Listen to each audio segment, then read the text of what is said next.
A1 hospital, doctor B एकेश चंद्र, MBBS MD, paediatric, बाल्य एवं शिशु विशेषज्ञ। हमारा पता है सोनकर सिटी LIC ऑफिस के पास, Bilaspur road, Mungeli. Mobile number 7999875001।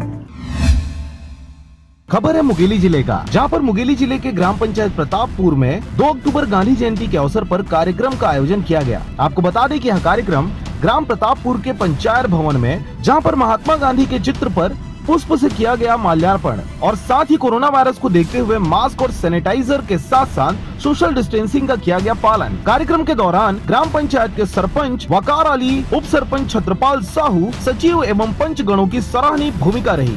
आज गांधी जयंती के 150वीं जन्म शताब्दी के समापन अवसर पर आज 2 अक्टूबर गांधी जयंती के अवसर पर ग्राम पंचायत प्रतापपुर में गांधी जयंती मनाया जा रहा है। मुंगेली से चुनामणि खांडे के साथ अजीत जायसवाल की रिपोर्ट, RJ रमझाझर।